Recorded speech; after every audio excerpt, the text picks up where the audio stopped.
people have already said it in chat. But yeah, it's in Melbourne. I'm going to my flight. Now, I'm going to preface this by saying I'm fucking dumb. I'm a streamer. I'm not all that put together. Nick Yingling, my personal assistant, is the one who booked the ticket for me. On the ticket, it says like BYO jet. So I arrive at the Sydney airport flying to Melbourne, and I'm at the wrong terminal. So I'm like, all right, whatever. So I walk to another terminal. I got there an hour early. I'm just lost. I'm walking around trying to figure out where things are. I get into line to get my ticket with about 37 minutes before my plane takes off. There's maybe 3 people in front of me. If you have never been an avid flyer, you might not know that 30 minutes before your plane takes off, they shut off the ticket printing. You cannot print a ticket within 30 minutes of the plane taking off. It's just a rule. It's worldwide. You just can't do it. So I'm in the line, and I'm thinking I'm going to make it. And then this is when I needed to start downloading Andrew Tate podcasts because I realized I was a beta. A man cuts me in line, looks at me in a very cheerful Australian accent. He goes, "Oh, how you going, mate?" And I was stun locked. And I went, I'm going, good.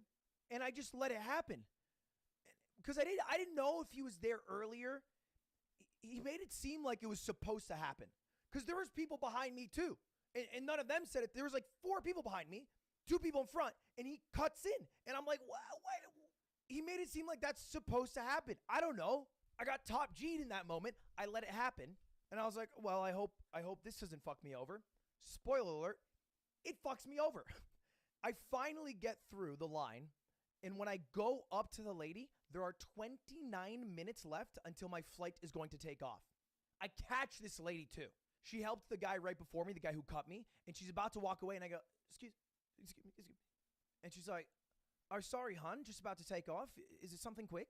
And I'm like, oh, I just need to print out my ticket. And she's like, well, do you have any bags? And I'm like, no. And she's like, all right then. And she stays to help. And she's like, and she's doing the thing where she's like flight attendants do. Ooh, sorry, Hans. Looks like they've closed the gates already. And I'm already preparing a manifesto in my head that I'm going to drop on Twitter like influencers do when they get on their stupid high horse about how you should never fly Qantas Air. And that those rapscallions have zero respect for me. Do they even know who I am? But before I can do that, she goes, huh, all right. So she starts talking to herself. Give me just a moment. And just for a little context, this is important. She's like a 35, 40-year-old woman, beautiful woman. She's a beautiful woman. She blonde hair, huge knockers. It's relevant, I promise. Picks up the phone. Bring, bring, bring, bring.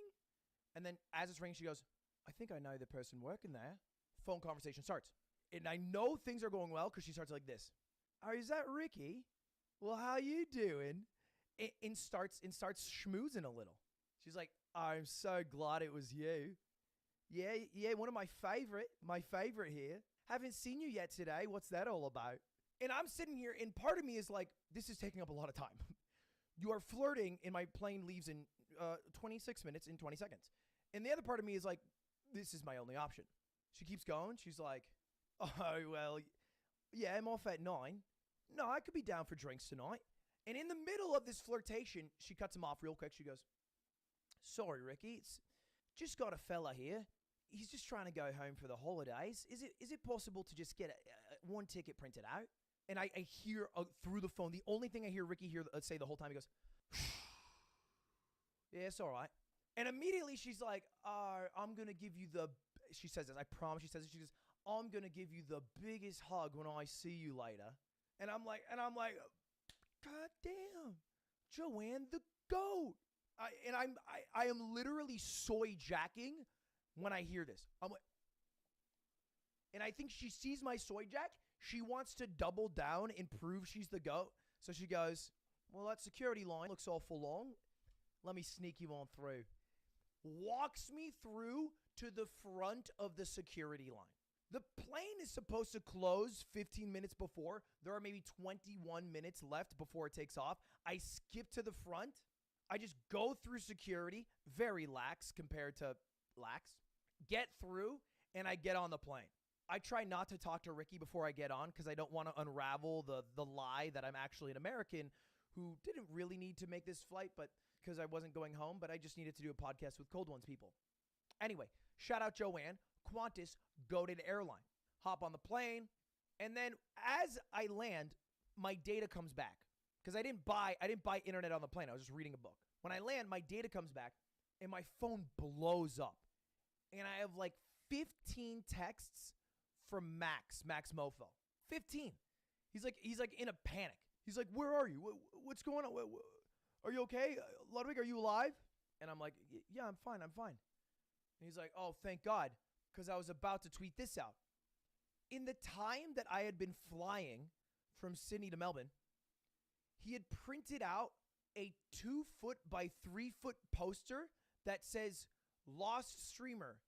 If you find him, call this number," with a picture of my face, which had to take in way more effort than could possibly be imagined.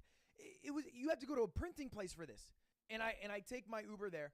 And look, I know what happens on Cold Ones. I've been very wary. Like, for example, I was like, I messaged him. I was like, "Hey, just so you know, my limit is 8 beers. That's it." Thinking that I'd set a limit. Admittedly, I lied. I can drink like 12 beers and I'll be fine. But I said 8, thinking that, they'll probably try to sneak it up a bit. And as I expected, when I said I have an 8 limit max, he replies, "We'll see." Not the greatest thing to read back. I also eat a lot of food, and I have a coffee because, bear in mind, it is now like 6 p.m., so I'm very deep into my day. I arrive, I'm at the studio, and we finish out the podcast, and I'm like, "Oh, finally. Time for bed." All right? I've puked, had an 80%, I've rallied. I've been up for about like 17, 18 hours at this point. An average human, you're supposed to be up 16 hours, sleep 8 hours. It's normal. I'm a little past, I'm overdue. I'm like, great. And then Chad's like, "All right, time to go out." I'm like, what? He's like, "Yeah, time to go out." And I'm like, "Oh, all right." But when in Rome, I'm only in Australia for so long. I've never been before. You're not going to pass up on the opportunity to go out with Cold Ones, gentlemen, Max and Chad. So we go out.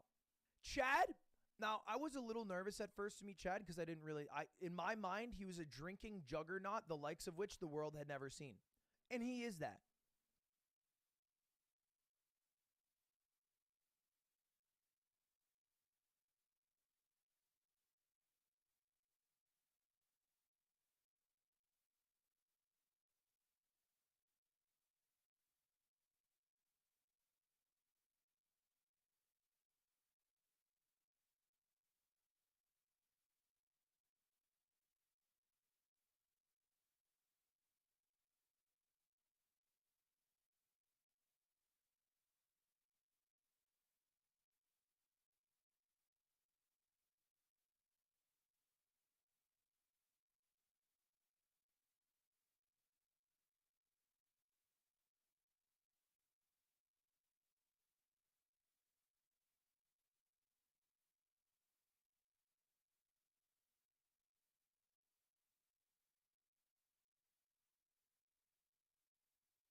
team is tracking your position.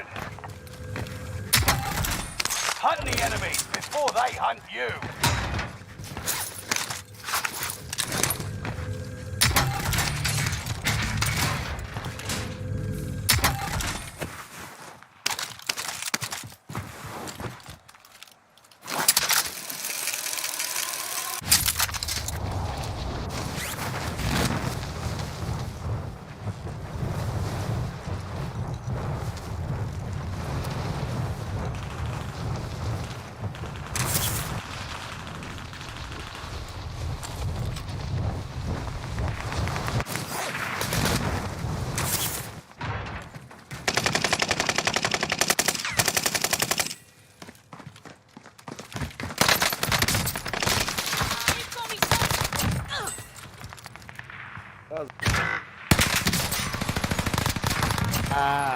Hey, yo, this nigga.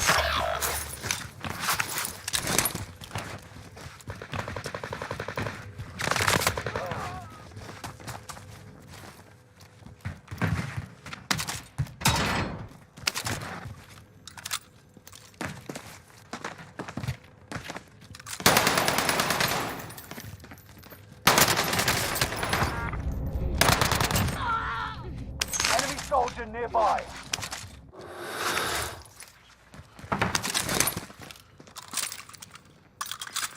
Got a loadout drop inbound. That bitch shot me in the back. Gas is inbound.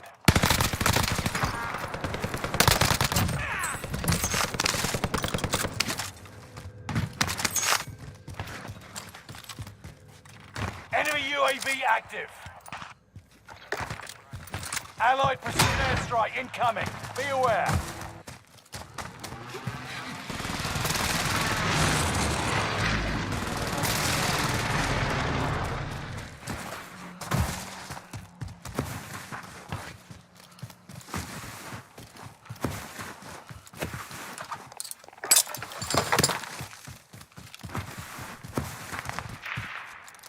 Enemy dropping into the AO.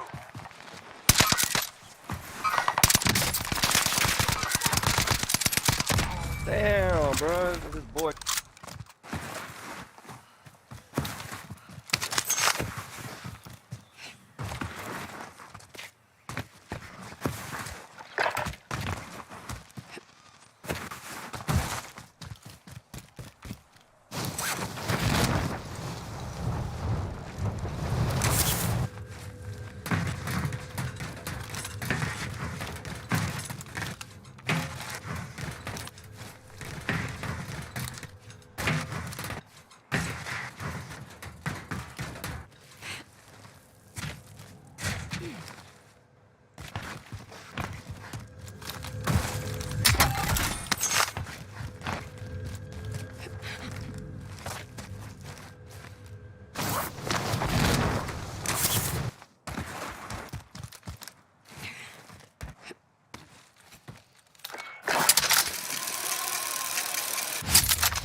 Enemy radar jammer detected in your area.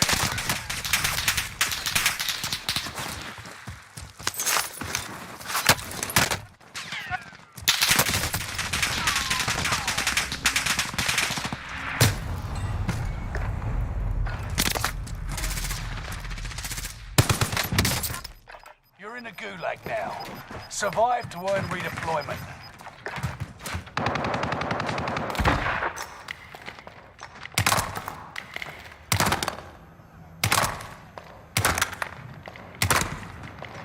They are ready to fight. Boy, you're up next. Ready up. Can I also?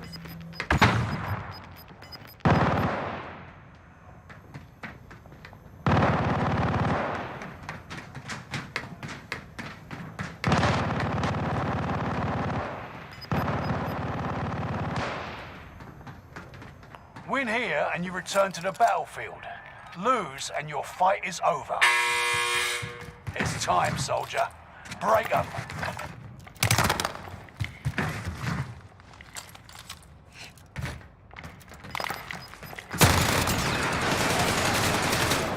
Now get back out there.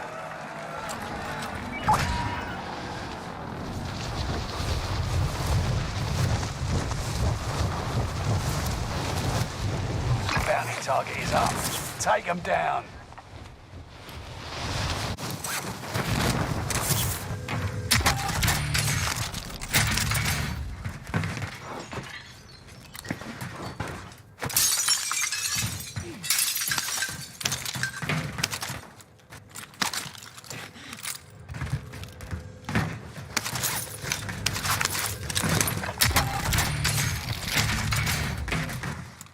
Enemy UAV active.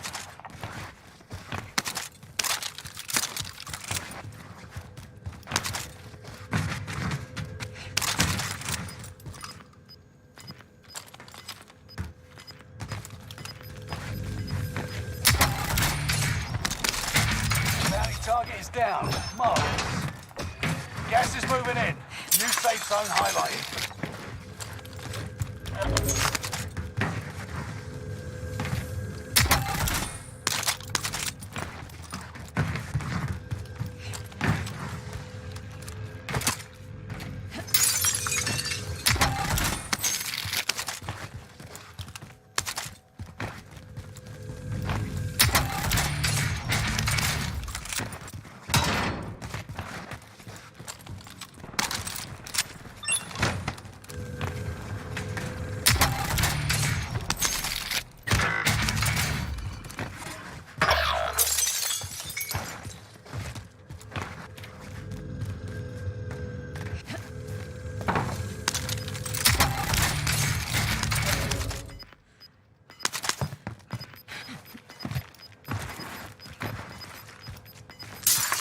Your teammate has entered the gulag.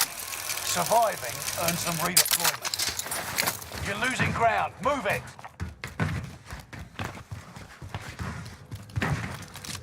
Whew, we are all safe.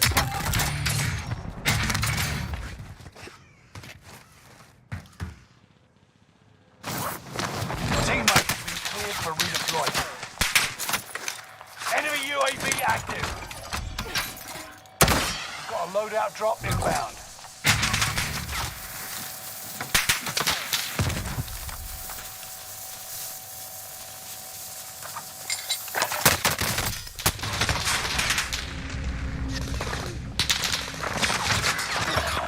It's just you and them. Finish it.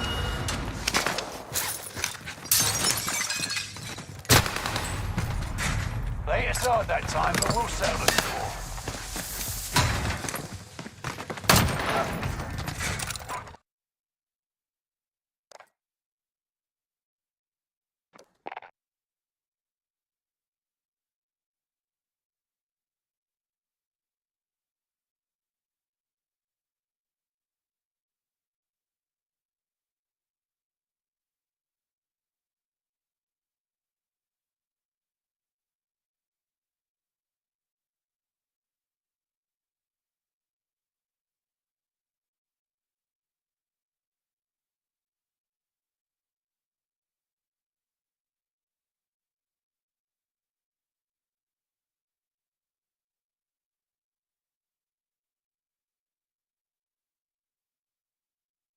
Say Chad is the sweetest teddy bear of a man I had ever met. He was simultaneously